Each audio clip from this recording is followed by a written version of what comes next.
Yooyaa ashamaa harka fuunee kabajamtoota fi jaalatamtoota ilmaan Oromoo qaqqaalii kan sadarkaa idileetti argamtan welcome walitti deebinee jirra. Qoqqobbiin yeroo dheeraadhaaf gama fuula Facebookaatiin nu guriin irra kaa'amee ture amma gura jalaa bilisa baanee yaada waliif dabarsuu fi akkasumas hubannoo walii kennuudhaaf gama peejii kiyyaatiin dhufee jira. Welcome isin jechuu barbaada. Kanatti aansee dhimmoonni guyyaa har'aa kanaa irraa mari'annuu fi irraa dubbannu kan sabni keenya uummanni keenya odoo irraan dubbatiin akkuma laaftutti akkuma laayyootti ilaaluudhaan bira darbaa jiru waan argaa fi dhagaa jirruuf dirqama natti ta'ee dhufe jechuudha. Dirqama kiyya kana baachuudhaan dhufe jechuudha. Dhimmi inni jalqabaa dhimma ajjeechaa jumlaa abbootii gadaa Oromoo Karrayyuu irratti gochi shukanneessaa gara jabinaan qaamni mootummaa biltsiginnaa jedhamu uummata keenya irratti raawwate maal fakkaataa qaama kamtu raawwate ka jedhuu fi dhimmi sun biyya keessa sadarkaa mootummaattii fi sadarkaa uummata keenyatti bifa kamiin ilaalamaa jira ka jedhu kan ilaallu ta'a. Inni lammataa ammoo hattoonni lama wal lolanii hattoota lamatu wal dhabe hattoonni lama wal dhaban kun maal irratti wal dhaban achi booda hoo eega dubbii isaanii fuudhanii gama miidiyaa hawaasa irratti baasanii hawaasa biraan gahan booda ammoo dubbii keenya keessoo keenyatti fixannee jirra ka jedhu kana uummanni keenya akkamitti ilaalaa jira akkamitti hubachuudha qabna ka jedhullee wal hubachiisnaa. Inni qabxii kiyya sadaffaa ammoo dhimma waliigaltee komishinii waliigaltee biyyoolessaa hundeeffamuu irratti paarlaamaan yookaan manni marii bakka bu'oota uummataa sagalee guutuudhaan raggaasise uummanni keenya quba qaba hagam takka quba qabdan. Dhimmi kun dhimma maaliti siyaasa maal of keessaa qaba siyaasa keenyaafis haa ta'uutii nageenyaa fi tasgabbii biyya saniitii fi furmaata nageenyaa biyyattii Itoophiyaa fi dhimma saba uummata keenyaatiif kallattii akkamiitu kahamuu qaba maal fakkaata ka jedhu sanis kan ilaallu ta'a jechuudha. Walumaa galatti kabajamtootaa fi jaalatamtoota ilmaan Oromoo qaqqaalii akkuma hundi keessan dhageettan akkuma hundi keenya beeynutti abbootii gadaa Oromoo Karrayyuu ilmaan Oromoodhaa Karrayyuu jumlaadhaan bakka tokkotti rashananii ajjeesanii guyyoota hedduudhaaf reeffi isaanii sun akka gartee hin awwaalamneef mootummaan maatiis firas irraa dhoggaa ture. Ajjeechaa kana qaamni raawwate qaama mootummaa biltsiginnaa ta'uu fi poolisii ajaja poolisii komishinerii mootummaa naannoo Oromiyaatiin ajaja isaatiin ta'uu Araarsaa Mardaasaa jechuudha. Qaamni biltsiginnaa ta'e warri qaamni kun taa'ee danda'a fa'aa jennuuti qaamni mana marii bakka bu'oota uummataa keessa jiran namoota amma akka Tanakaafaa jechuu dandeenya. Dubbii jirtu dhugaa jirtu haqa jirtu gadi baasanii jiranii garuu miidiyaaleen adda addaa qaama mootummaa yeroo bilbilanii qulqulleeffatan ajjeechaa jumlaa san kan raawwate shaneedhaa jedhan. Garuu akka shaneen ta'in akka shaneen gochisan keessaa harka hin qabaanne ifaan ifatti qaamummaan mootummaa naannoo Oromiyaa bulchu dhibbatti raggaasisee jira amanee jira jechuudha. Poostii taa'ee danda'a kan jalqaballee ala shanee warra Shimallis Abdiisaa fa'aa guruppii isaan addaan walolaa jiran kana isaanillee argama shanee jedhanii itti maxxansanii akka isaan ajjeesan fi qaamni sun warroonni ilmaan Oromootii fi abbootiin gadaa ajjeefaman sun hariiroo fi walitti hidhata qaama isaan shanee jedhaniin yookaan waraana bilisummaa Oromootiin akka walitti hin qabne amananii jiranii jechuudha. Ifaan ifatti jechuudha. Yeroo kana jennu uummanni keenya sabni Oromoo bal'aan daasbooraan biyya alaa jiruu fi ka biyya keessa jirru obboloota kee ka jumlaan ajjeefame kana qaamni ajjeese namni paarlaamaa biyyattii keessa jiru namni aangawoota mootummaa ol aanoo ta'an gurguddoon ajjeechaa kana keessa mootummaan harka qabaachuu ragaa wajjin evidensii wajjin sii fidanii Facebook irra taa'anii miidiyaa irra taa'anii si dubbatan. Mootummaan ajjeesuu amanamee jira. Erga mootummaan abbaa irree kun mootummaan Abiyyi qaamni fedhaa ta'u qaamni hoggansa poolisii komishinii olaanaatiin raawwatame ta'e ajaja isaatiin erga raawwatame ta'e maaliif to'annoo jala hin oolle maaliif seeratti hin dhiyaanne naa qabadhaa qabxii tana namni tokko yakka malee biyya san keessatti ni hidhama. Hayyoottan keenya yakka tokkoon alatti hidhaman. Garuu odoo yakka tokkoon dalagin ragaa sobaa itti sassaabaa jiran. Araarsaa Mardaasaa maqaa isaa yaamanii miidiyaarra barreessanii dubbatanii gocha kana keessaa akka harka qabu kaadireen biltsiginnaa kaabineen warroota isaaniif lallaban ka durgoo nyaatan aktiivistoota ofiin jedhanii of yaaman hundi isaanii ragaa irratti baanii jiran jechuudha. Nama rakka yakka raawwate kan ajaja olaanaa dabarse kan silaa har'aan tana seeratti dhiyaachuudha qabu to'annoo jala oolee gaaf to'annoo jala oolu qorannoo yakkaa itti gaafatamuu fi manni murtii ragaa biraan barbaadu. Namni Tanakaa fa'aaf Taayyee fa'aaf information kenne hin beekama. Warra lamaan ajjechaa du'a namoota 16 irraa hafan jedhamanii by the way Basaqaa jechuun naannoo Karrayyuu keessatti ni beekama. Mataaraa jechuun bishaan Basaqaa namni hin beekne jirtanii bishaan magaalaa Mataaraa keessa jiruu fi bosonni naannoo san jiru Basaqaa jedhamee yaamama jechuudha.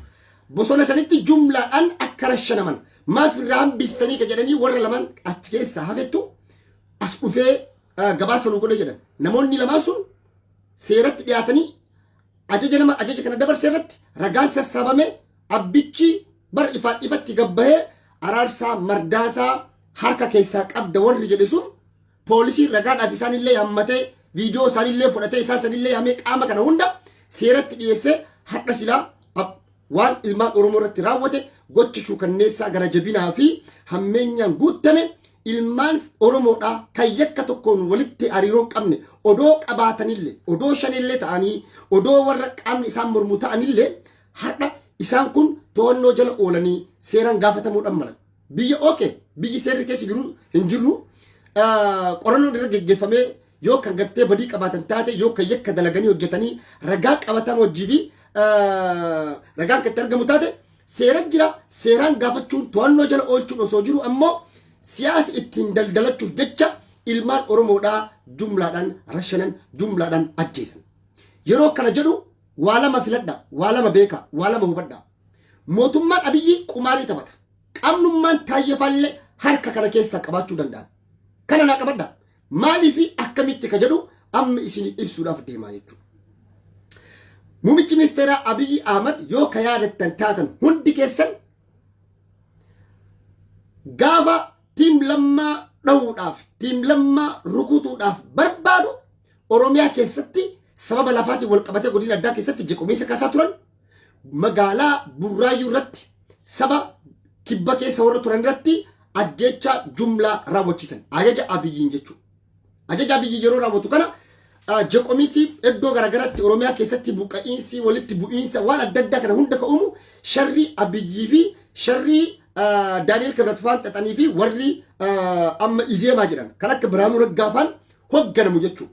Gaaf kana Abiyyi dhagaa tokkoon shimbira lama dalage ilaala. Naa qabadha bakka tanatti. Yaadadha gaafa Taamman Bayyanaa fa'aa Burraayyuu dhaqan. Yaadadha gaafa Teedii Afroo fa'aa Burraayyuu dhaqan. Siyaasa qumaaraa taphatame isiniima. Yoo san hubatte kun sii gala. Gaafa kun ta'u tiim lammaan dhahamuu fi tiim lammaan rukutamuudha. Tiim lammaan bulchiinsa gaarii Oromiyaa keessatti fiduu hin dandeenye, Oromiyaa keessatti tasgabbii fi nageenya waaraa fiduu hin dandeenye kan jedhu propaganda miidiyaan isaati. Miidiyaalee fi yuutuuboonni Habashaa hafarsaa turan, kanaaf xanyaa hafarsaa turan propaganda hundi keessan ni beektan kan isinitti himuun nan barbaachisu jechuudha. Gaafa kana erga rakkoon Burraayyuutti dhalate poolisiin naannoo Oromiyaa naannoo san jiru waan san tasgabbeessuu dadhabe humna isaatii ol ta'e poolisiin federaala magaalaa Finfinnee jiru waan san tasgabbeessuu dadhabe to'annoo isaa jala oolchuu dhabe poolisiin federaalaa magaalaa Finfinnee keessa jiru poolisiin magaalaa poolisii federaalaa poolisii magaalaa poolisii mootummaa naannoo Oromiyaa qaamni nageenya gurguddaan silaarra nageenya biyyattii tikse jedhan kan silaarra masaraa fi magaalaa guddoo federaalaa santi eegee marsee taa'u sun hundi odoo achi jiru Abiyyi maal godhe waraana kumaandoo koofiyyaa diddiimaa kaatan dabuubii irraa yaame Abiyyi sababa rakkoo Burraayyuutti uumamte kibriita xiqqisaniif waan achi dhaamu dandeessaniif gaafa jara sayyaamu ammoo maal godhe tokko propaganda Oromiyaa irratti itti dalagate tiim lammaatti dha'uu fi lammaffaa rukutuudhaaf Shimallis Abdiisaa fa'aa fidachuuf jechuudha. Inni lammataa ammoo warra ajajoota waraanaa Tigraay ta'an dhalattoota Tigraay keessaa rukutuu fi dha'uudhaaf maal jedheen koottaa Burraayyuu dhaqqa wata dhuftan masaraa narra goraa jedheen. Masaraa dhayne waraanni maaf waraanni dhaqe masaraa Burraayyuu dhaqanii Burraayyuu irra wata baan koottaa narra goraa kuushaappii dalaganii deemtanii jedheen. Kuushaappii dalaganii deemanii mafanqila mangistii jedhee Abiyyaasi. mootummaa fonqolchuudhaaf jedhamee propaganda dhoofame. Gaafa kana ammoo waa rukutuu barbaaddaa jechuudha. Gaafa waa rukutuu barbaaddu siyaasa dalagattaa jechuudha. Gaafa kana duuba ajajoonni jeneraaltonni hedduun aangoo irraa kaafaman jechuudha. Warra dhahuu barbaadu, warra rukutuu barbaadu fonqolcha mootummaa keessaa harka qabdan jedhamanii hatattamatti jeneraaltonni ajajoonni olaanoon hedduun to'annoo jala oolanii jechuudha. Achirraa akka ka'een ammoo tiim lammaan illee dhahame Oromiyaa keessatti jeequmsa gurguddaa kaasanii Shimallis Abdiisaa fa'aa fidanii jechuudha. Amma Shimallis Abdiisaa fa'aan akkuma amma argaa jirru yakka garagaraatti Oromiyaa irratti raawwatamaa jira. Oromiyaa qaamni bulchu shiftaa lamatu bulchaa jira Oromiyaa. Shiftaa lamaan Oromiyaa bulchan kun sababa saamicha irratti bobba'aniif sababa bolola angootiif jecha lubbuu ilmaan Oromootiin qumaara taphachaa jiran. Isiniif haa galu qumaarii taphachaa jiran jechuudha. Amma qaamni tokko yakka tokko yoo raawwachuu ka barbaadu ta'e yakka raawwata. Yakka raawwate san ammoo fuudhee sirratti dhoobaa jechuudha. Situ gocha kana raawwate jechuudha. Amma abbootii gadaa maasanuu abbootii magadaa san Taayyee Dandaafaan ajjeesuu maaliin beeyna? Warrummaan amma tiim Talaqaafaan rashanuu maaliin beeyna? Tiimii amma isaan ololatti oofanii saamicha okay dhugaadhaa haqa ifa jiruu Shimallis Abdiisaa gaafa gara aangootti dhufu tiim lammaattiin dhahuudhaaf Abiyyi fidate jechuudha. Gaafa tiimii kana Abiyyi fidatu ammoo tiimiin kun ammoo akka gandaatiin wal ijaaranii zarafa saamicha irratti bobba'an jechuudha. Saamicha impoortii fi ekspoortii takka jedha. Saamicha simintoo, saamicha sukkaaraa, saamicha zayitaa, saamicha kotorbandii, hargiisaa fi kara Jibuutiin seenuu fi saamicha lafaa fi saamicha sibiilota garagara biyya alaarraa galchuu irratti uummata bobba'e jechuudha. Qaama kana keessa warri tombolaa lammiidhaaf jedhu mallaqa saba kenna uummata kenna miliyoona meeqa zarafes qaama kana keessa jira. Qaama Shimallis fa'aa wajjin jechuudha. Qaamni kun ammoo akka waan kana zarafuu fi daldala irratti bobba'uuf artistirraa hanga atleetii daasboorarraa hanga kaadiree haga kaabinee haga angoota OPDO keessa jiran hundatti caasaadhaan wal ijaaranii saamicha Oromiyaa hodhuu Oromiyaa elmuu qabeenya zarafan biyya alatti baasuu daldala doolaaraa black market yaa ta'uutii ammallee mallaqa forjidii keenyatti hojjisiisuudhaan naannoo Somaalitti hojjisiisuudhaan biyya keessa bittinneessuudhaan warra hattummaa fi saamicha irratti bobba'e jechuudha. Qaamni lachuu waan kana keessa akka harka qabu dhibbatti uummanni keenya beekuu fi hubachuudha qabdanii jechuudha. Kanaaf qaamni kun amma sababa hattuun lama yoo wal lolu hattuun lama maal irratti wal lola? Maal irra wal dhaba? Waan hatarra wal lola. Waan saamicharra wal lola. Waan wal saaman irratti wal dhaban malee dhimmi isaan lachuu qulqulluu godhu tokko illee hin jiru. Taayyee Danda'a lafa Oromiyaa zarafee jira. Artisti Caalaa Bultumee bashiyoች ነው ኩማተሞታን ዘረፈን ፈይሳ ለሊሳ ባውቴ ወራ ሲሚንቶ ካምፓኒ ጉርጉዳ መቃ ጀራት ታኒ ጀቲ ብሪ አካውንቲ ጀራት ታኒ ያጀሙ ማቆፋ ብሪ ሚሊዮን አፍርተን ሸንተምኒ አካውንቲ ሳንቲ ገሉፍ ጀቹ ቃምኒ ኩን ሁንዲ ቃመ ወል ኢጃሬ ብራኑ ለንጂሶ ለው ከፍለተን ታተን ብራኑ ለንጂሶ ፋለን ወር ፕራይሚዲያ ቀበን ኩን ሁንዲሲ ወራ አራ saamicha bobba'ee saamicha keessatti of dagatee of irraanfatee waan zalaalam mootii ta'ee mootummaa ta'ee yookaan ammoo saamicha kana akka laga Abbayyaa nirraancitu ittuma fufa jedhee keessatti tazaffaqee of dagate jechuudha. Amma qaamni kun saamicha bobba'ee jira. Qaama kanatu siyaasa Oromiyaa irratti taphachaa jira jechuudha. Amma qaama kana maaloo tuqsiisanii qaama kana ragaa hedduutti guuratanii qaama kana dhahee aangoo fudhachuudhaaf guruppii wal ijaaree jira. Guruppii warra Taayyee Danda'a. Taayyee Dandaafaalleen Talaqaafaallee yoo kataan taatan inda Jaafar Alii balaachoo ምናምን balaachoo warra har'a daasboora biyya alaa kanaatti galee isaa wajjin kaadiree fi kaabineen qaamni caasaan isaaniillee hanna keessaa hanna jimaa keessaa hanna sukkaaraa hanna simintoo hanna impoortii ekspoortii hanna sibiila adda addaa biyya alaarraa galchuu haa ta'uutii waan hedduu keessaa hanna doolaara keessaa warra harka qabu hundi isii jechuudha. Okay amma hanna irratti walii galan waan wal dhaban irratti wal lolan waan wal dhaban irratti yeroo wal lolan lubbuu ilmaan Oromootiin shira taphatan qumaara taphatanii jechuudha. Gaafa ammoo qumaara taphatan kana ragaa walitti guuranii sassaabbatanii dhufan waan isaan miidiyaa irratti taasisan dubbii achi keessa kaate mootummaan quba qabamoo hin qabu. Kan akkasuma na qabaddaa. Tokko Shimallis Abdiisaa faan tiim lammaa dhoof dhufan dhumate game over yeroon isaanii waan dhumateef amma maaliif tiim Shimallis faan rukutuun barbaachise? tiimii Shimallis Abdiisaa maaliif dhahamuu barbaachise? Gilxii waan ifa jirtu takka isinitti baragaa bareecha jechuudha. Amma Abiyyi yeroodhaaf itti fayyadame maaloo tuksiise nama tokko akka kitaabota isaa keessatti hedduu keessatti barreessatti Abiyyi maal jedha nama tokko yoo dha'uu barbaadde yookaan rukutuuf foqqolchuu yoo barbaadde maaloo tuksiiste maaloo tuksiistu waan inni hawwisan waan inni barbaadu saniif balbala itti cuftu balbala bantaaf jedhe jala keetta jedhe gaafi inni nyaatee hodhee jedhe ragaa wajjin qabda amma hoo to'annoo jala ooltaa takka ammoo waan inni siin jedhe san godhuu qofa rashanuu ajjeesu buqqisu saamsisu eenyummaa kee jijjiirachuu amantaa kee jijjiiradhuu siin jedhanillee amantaa kee akka jijjiirattuuf balbala banuufii qabda malee itti cufuu qabdu ka jedhe Abiyyi Ahmad Aanaa miti ka jedhe. Amma Abiyyi jara tana maaloo tuksiise jarri achi keessa of dagatan irraanfatan amma tiimiin kun yeroon isaanii dhumatee jira.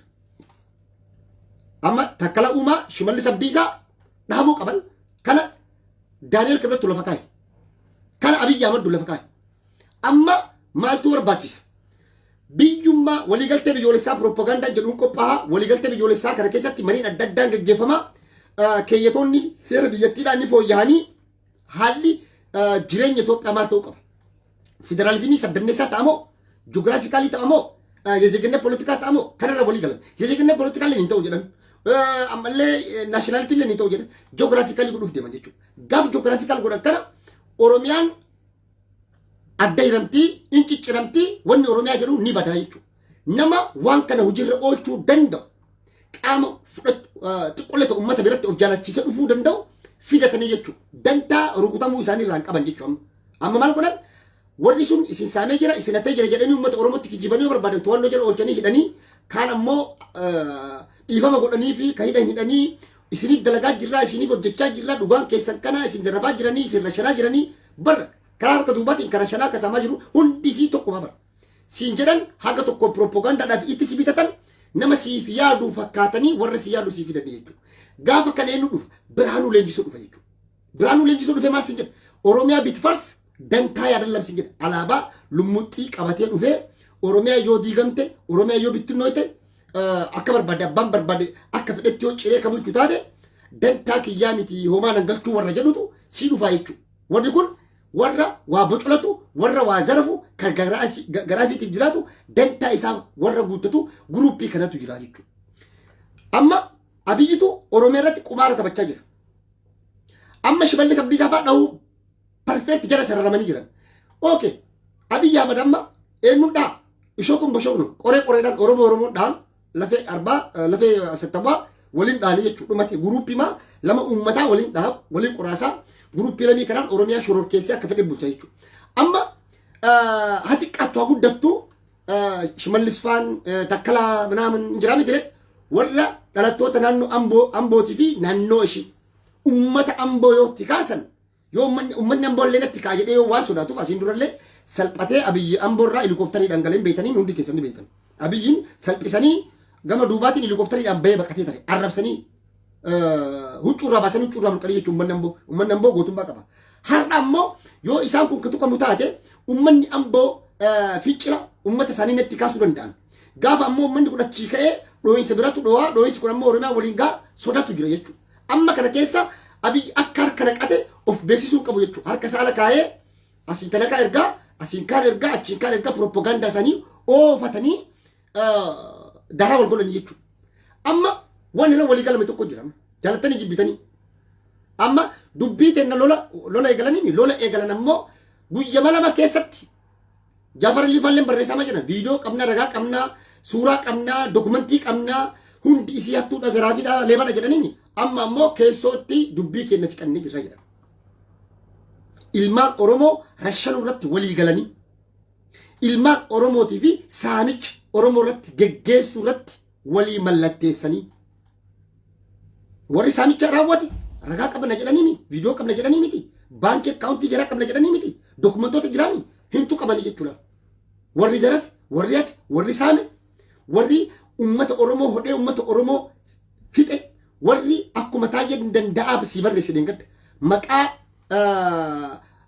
meeshaa waraanaa binna jedhu maqaa raayyaa ittisa biyyaatiin haati Oromoo miskiina waan nyaattu hin qabne ka gabaatti shunkurtii gurgurattu irraa mallaqa zarafaa bahan takka taayee danda'aa deengada baxxasee jira hin beekan ragaa dhugaati kun namni hin beekne jira kana mana irra deemaa mallaqa fidaa ilmoo teessan fidaa jedhanii uummata hagam takka akka dararaa fi uummata miidhaa turan hin beeynamu hin beeyne walumaan beeynaami waan zarafame san hunda ammoo odoo mootummaa federaalaatiif fi naannootiif illee galiin godhin mallaqa kiisa jiraatti xiqqeetanii jechuudha. Mallaqa ilmaa yataamaa, mallaqa ilmaa miskiinanii, mallaqa gartee qotee bulaa rakkataa Oromootii fi dhukkubsataa Oromoo hunda walitti qabatanii Oromiyaa saaman, Oromoo hodhan, uummata Oromoo qullaa dhaaban jechuudha. Hattoota kanatu har'a uummata Oromoo irratti bobba'ee jira jechuudha. Hattoota kanatu har'a ammoo waan walii galan sun bakka guddaa waan isaan geessuuf waan beekaniif dubbii tana yeroodhaaf qabbaneessa ajaja jedhutu dhufe jechuudha. Kanaaf har'a jumlaan abbootii gadaa Oromoo ajjeefaman amaname jechuudha. Amanan mootummaa naannoo Oromiyaa akka ta'ee fi qaamni shanee jedhan yookiin qaamni biraa ajjechaa jumlaa abbootii gadaa Oromoo keessa akka harka hin qabne ragaa sii baan jechuudha. Oromoo dhagaye. Haacaalullee ka ajjeesee jira tana. Akkuma abbootii gadaa ajjeesan kanatti Haacaalullee ajjeesanii miidiyaarra dhufanii shanetti dubbii qaban.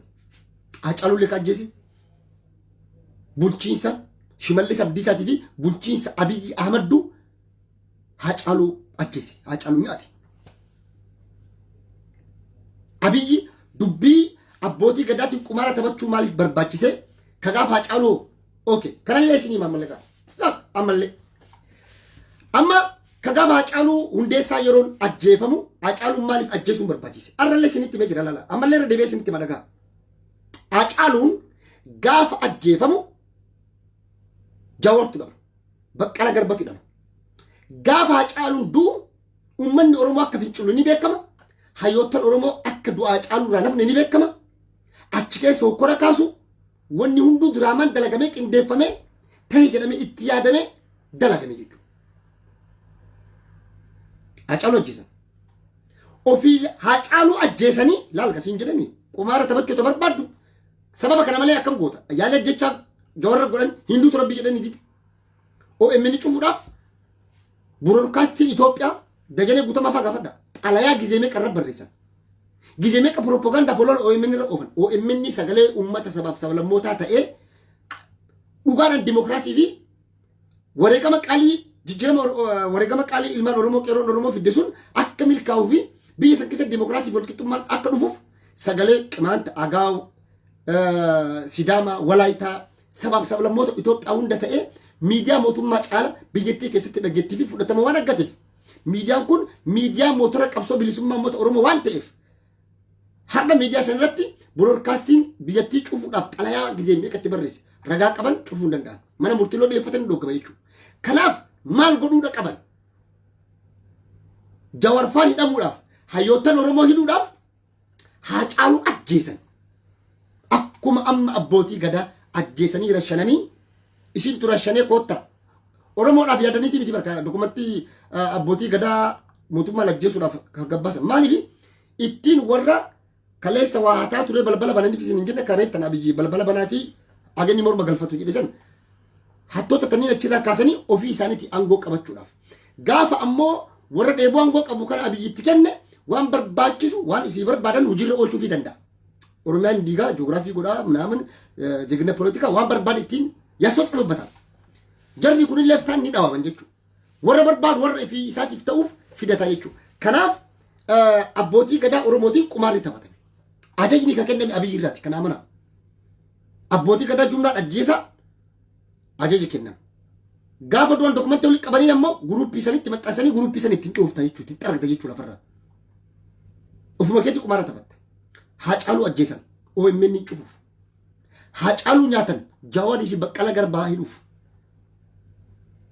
Qaroo uummata Oromoo jaamsuudhaaf qaroo kenna jaamsanii sarraa mootan jechuudha.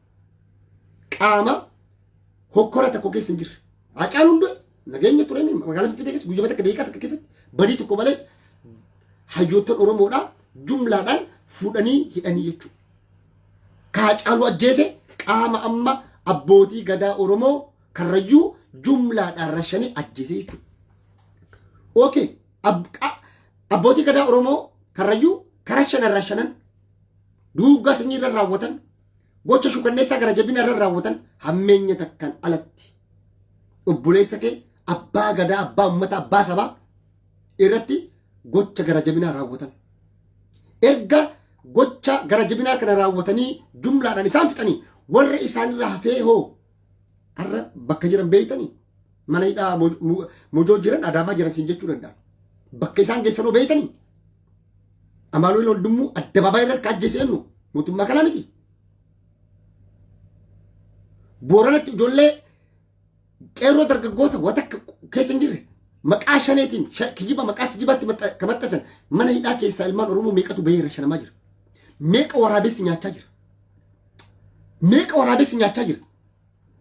Meeqatu ijoollee xixiqqishuun ganna 13-14 Jimma keessatti jumlaadhaan hidhaa keessa baafamanii ajjeefamne. Kaajjeese poolisii mootummaa naannoo Oromiyaati. Mootummaa magalaani. Dheengadda Wallagga keessatti dargaggoota mana hidhaa keessaa baasee karashanaa jiru eenyu? Shaambuutti Dambidollatti iddoo garagaraatti mootummaa kanaami badhaadhina isin jettaniimi warra Oromiyaa hodhee Oromiyaa jumlaadhaan gurgurate hattoonni waan hatanirra wal dhaban malee wal dhabdee takka qaban. Wal dhabdeen isaan jidduu jiru wal dhabdee aangooti bolola aangooti. Inni lammata ammoo waan hatanirratti wal dhaban wal lolan. Taayyaa faallee viillaa qaban bamileen allaachuu. Maqaa adaadaa isaatiin lafa meeqa gurgurate. Maqaa eessummaa abbeerota isaatiin baankii keessaa akkaawuntii keessaa meeqa qaba. Mana meeqa qaba. Viillaa meeqa qaba. Maallaqa biyya alatti baasaa jiranoo beeytanii. Biyya keessaa maallaqa baasaa jiran beeytanii. Maqaa daldala jimaatiin jedhuun maqaa import export jedhu illisii bananii baankiidha. National Banki, Nigd Banki, Oromia Banki keessatti kooperaatiivii baankii keessatti illisii bananii doolaara maallaqa alabba hin deebi'u biyyatti maallaqni sun beeytanii.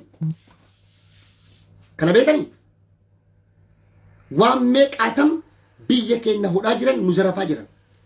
Gareen kun garee shiftaa, garee hannarra bobba'e, garee Oromummaa fi Oromiyaa jumlaan gurgurate, garee gocha waraanaa yakka waraanaa Oromoo irratti raawwachaa jiru, gocha duguggaa sanyii Oromoo irratti raawwachaa jiru, gocha gartee hammeenyaa fi yakka waar kiraayim isa jennuun gurguddaa kan Oromoo irratti raawwachaa jiru, mootummaa badhaadhina isin jettan kan naannoo Oromiyaa bulchaa jiru kan akka ta'e isaanuu ofii isaaniitti amananii jiran. Kabbee Kabbitoo namni hin beekne hin jirtan.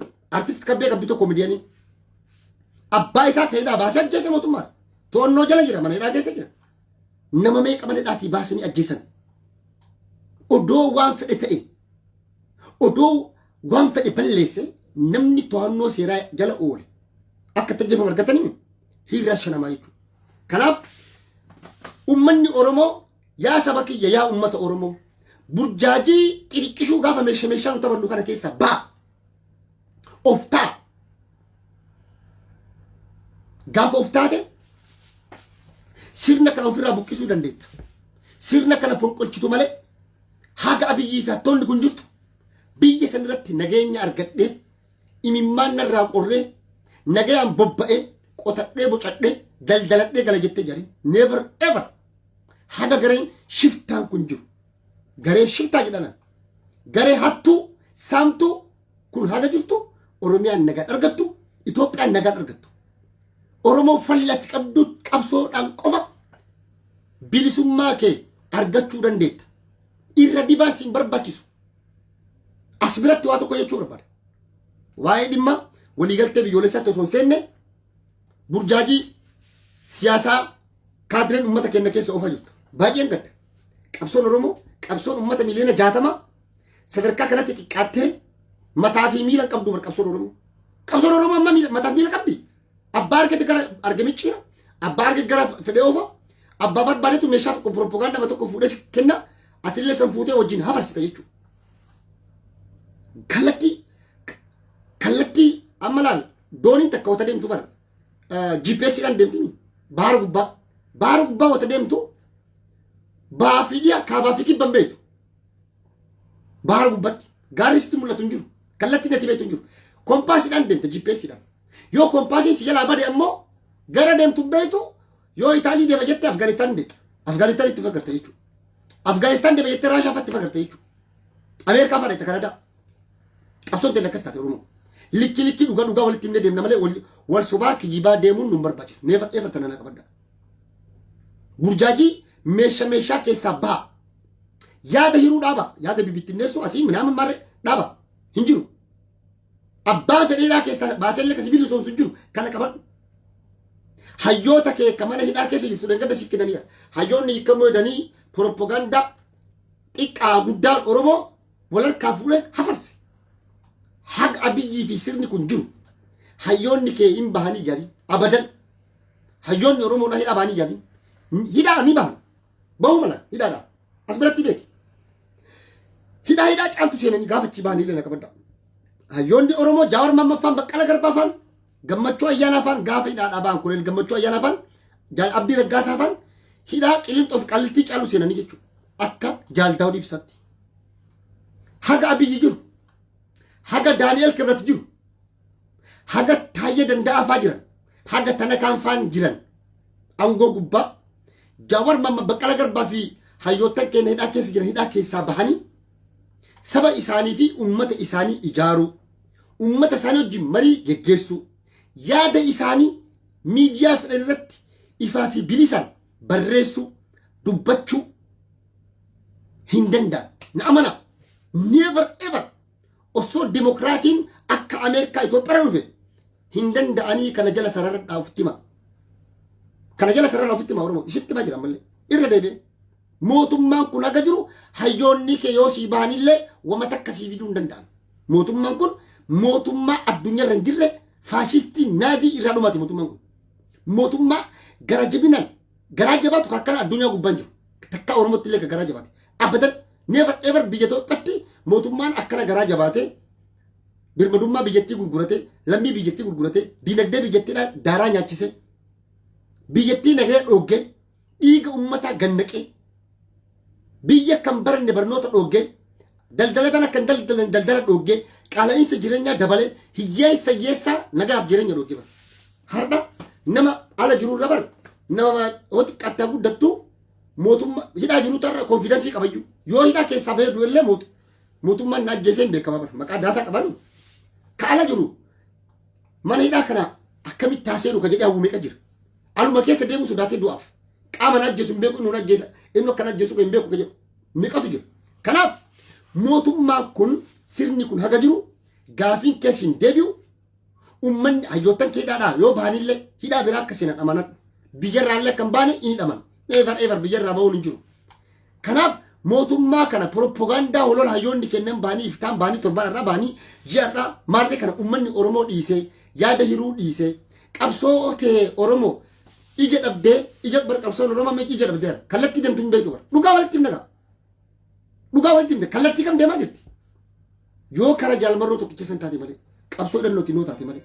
Kanaaf ummanni keenya moor maal godhuu qaba wanni nuti irratti xiyyeeffannu wanti nu godhuu dandeenyu tokko waan gochuu dandeenyu qofa wanni gochuu dandeenyu fi wanni nuti amma harkaa qabnu qawwee afaan qawweetiin sirna Abiyyi kuffisnee mootummaa nuu ta'u jaarrannee hayyoota keenya hidharraa baafachuu dandeenya ka jedhu irratti ummanni keenya walii galuu qabna jechuudha. Akkasuma neegaa takka.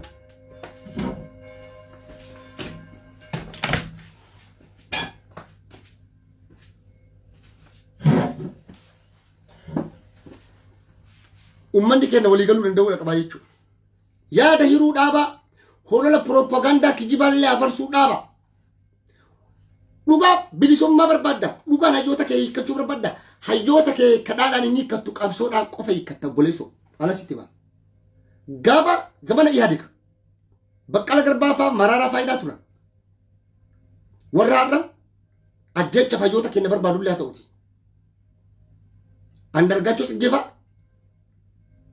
gaafa hidhaa keessa turan kadhaadhaan miti ka hidhaa keessa ba'an hayyoonni keenya Baqqala Garbaa fa'aa Maraaraa fa'aa qabsoodhaan hidhaa keessa ba'an.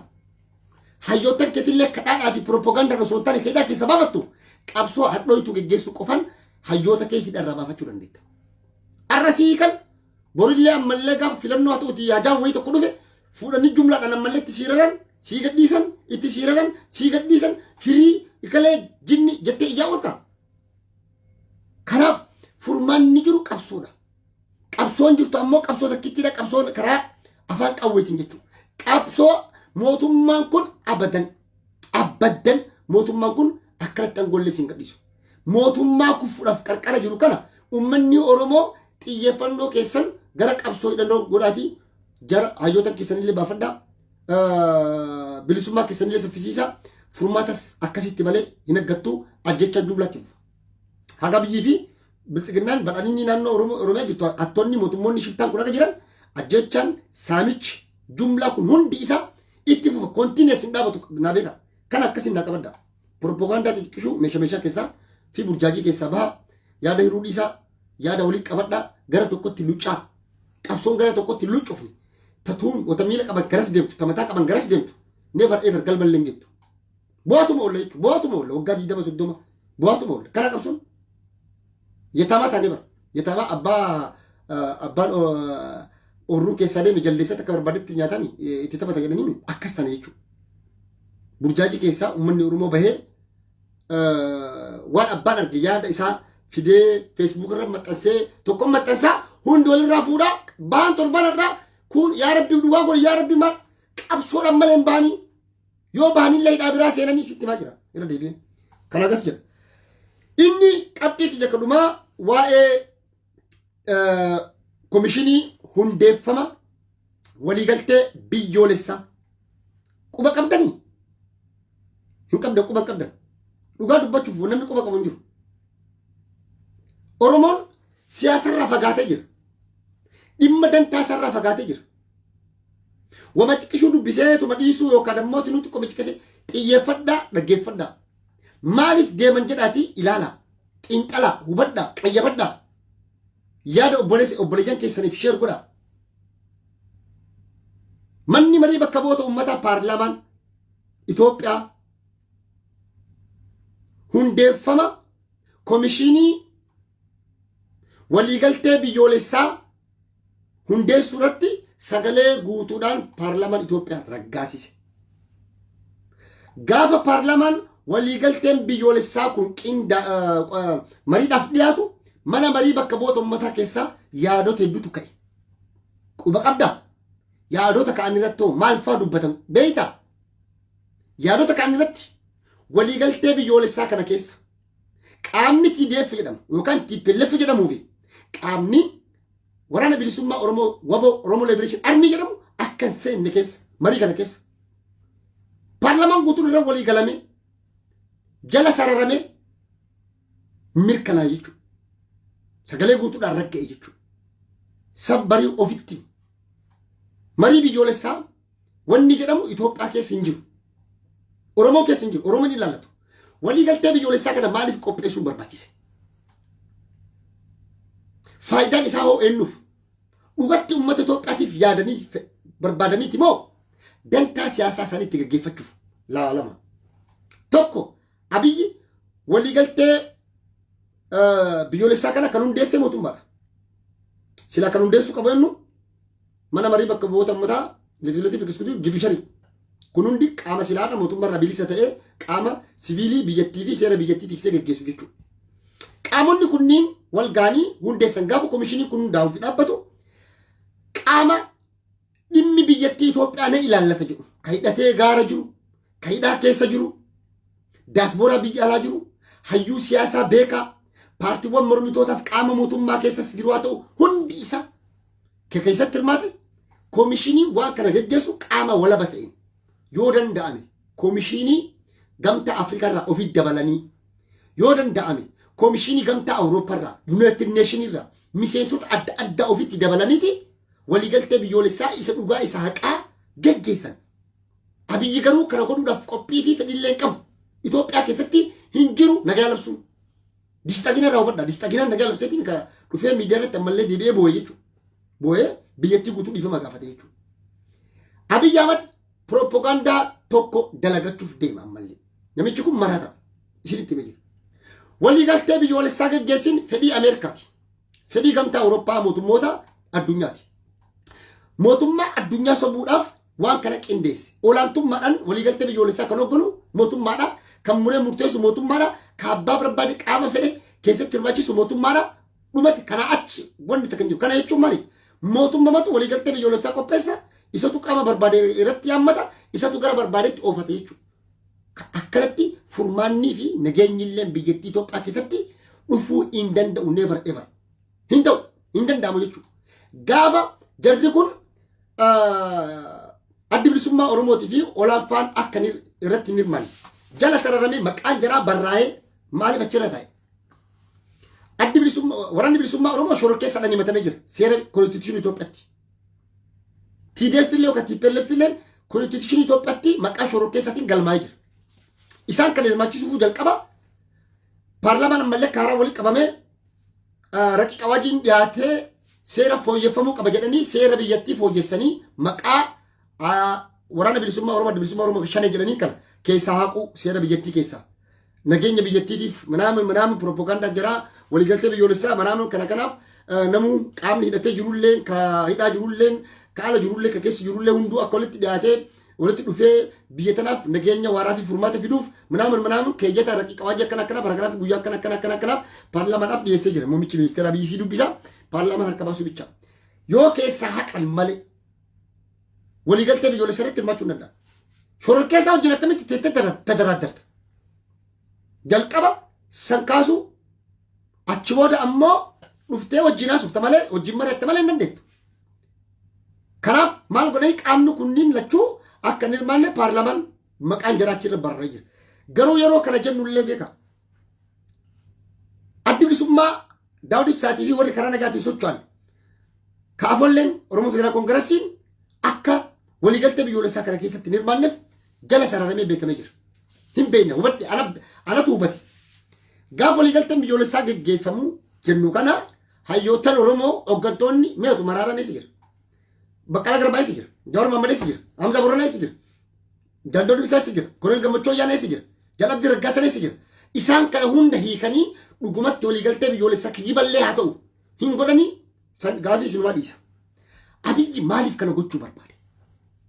Fedhii fi hawwiin Abiyyi hoo maali? Hawwiin warra biltsiginnaa Daani'eel Kibret fa'aa maali? Okay. Hawwiin isaanii adda bilisummaa Oromoo hiltan fidatan. Oromoo irraa bakka bu'ee Oromoo Liberation jedhanii yoo barbaadan kaafollee Oromoo Liberation Army makanayyuu forjidii jalgollicha dheengeefaa fi namoota horii walitti qabanii maqaa olaatiin yoo barbaadan keessatti hirmaadha jedhanii hin farramanii attendaasii hin farramtaa. Attendaasii gadi farraman kanaa fi maqaa olaatiin warra alaagallee kunoo nuti akkana minaan jinni kun maqaa baa'ootiin maqaa kaafootiin forjidii yammatanii fidatanii godhanii attendaasii kana fudhanii White House galchan. Baayiden bir asii gamtaa Awurooppaa fudhanii Beeljeemiin geessan asii fudhanii gamtaa Afrikaa galchan kunoo waliigaltee biyyoolessaa geggeessinee jirra koominishinii dhaabnee jirra paanaalii kennee jirra bajata isaallee kunoo mootummatu ramadee ikoonomii ministeerri irraa bajanni dhufaa fi bajanni kenna kanaa mallaqattiin guurratan mallaqattiin kadhatanii fi araaraa fi xiqqoo rahmata barbaacha rahmata dhiibbaan dippiloomaasii mootummoota addunyaa Abiyyi irra taa'aa jiru akka irraa laafuuf waliigaltee biyyoolessaa osoo ta'e waliigaltee kijibaa biyya sanatti geggeessuudhaaf deema Abiyyi Ahmad tana naa qabadda. Ammoo isinii galee isin hubattanii jirtanii. Waan tokko jala deema dhimma saba keessaniiti dhimma biyya keessaniiti dhimma nageenya keetiiti dhimma obboleettii keetiiti birmadummaa biyya keetiiti. Kanaafuu mootummaan kun waan inni labsu waan inni baasu takka takkaan jala deemaatii dhaggeeffadhaa jala deemaatii caqasa. Biyyi tun garam deemaa jirti. Nageenyi kenna hoo maal fakkaata? Hayyoonni kenna hoo akkam carraan isaanii reen isaanii hoo maal ta'uu danda'a? Biyyi tennoo carraa fi hejireen Oromiyaa dha'u akkam ta'a? Qabsoon kenna hoo eessa gahe? Qabsoon kenna akkamitti deemaa jira? Bifa akkamiin deemutti jira akkamitti ture akkam turre eessarraa kan eessa jenne ammoo garamitti imalaa jira. Ka jedhu kanas jala sararaatii hordofaatii hubadhaatii qayyabadhaa. Kanaaf wanni anammallee irra deebi'ee isiniin jedhu. Mootummaan Abiyyi mootummaa shiftaati. Mootummaan Abiyyi mootummaa biyya Itoophiyaa guddoo san maqaa dur guddoo qabdu san Itoophiyaa jedhamtu san har'a biyya Jibuutii xiqqishuu gadi godhee biyyattii qullaa dhaabee salphise. Nama birmadummaa biyyattiidhaa gurgurate. Sirni kamuu takkaa I think zamana Minilik faayyuu barummanni deemee loleemi. Akkasuma iyyuu harkaa farmallee si cidhaa deemtee lolteemi. Adawaa maarree dhaqanii gootonni Oromoo lolaniimi. Birmadummaan Itoophiyaa takkaa mallas alaa hin dafarsiisne takkaa meetira takka. Dargiin akkas. Garuu kun mootummaa birmadummaa biyyattii kiiloomeetira 60 Suudaanii gurguree kan lafa Eertiraadhaan walii farramee kennee fi baadummee huusat minaamin huusat gana balaan xiqqaan rakkoon xiqqaan Itoophiyaan eeggatu. Rakkoon xiqqaan gana biyyattii san. Lafa Itoophiyaa guurame Suudaan Itoophiyaan callisteetti mootummaan biraan lee'uuf never ever hin jiru. Keertiraan fudhatee intaan ilaan hin jiru. Nama diinagdee biyyattiidhaan laamshissee daaraa godhee biyyattii yataamaa godhee Abiyyi. Nama nageenya biyyattiidhaan dhoggee lammiilee ofirratti mootummaa guyyaa adiidhaan lola labse. Haga Abiyyi dhufe takka Abiyyi sun nagaa argattee hin beektu. Daqiiqaa takka halkan takka. Awwaalcha jumlaa doozariin awwaalamta irra shanamta jumlaa irra shanamta. Jumlaadhaan miliyoonaan buqqaata. Boo'ichaa miti. Gadadoo miti. Qaala'insa jireenya akkasitti ba'aa biraati. Nageenya tasgabboonni jedhamu hin jiru. Impoortii ekspoortiin hin jiru. Investimentii wanni jedhamu hin jiru. Kaampaniileen guutuun Itoophiyaa keessa xaraganii ka'aa jiran. Kaampaniin tokko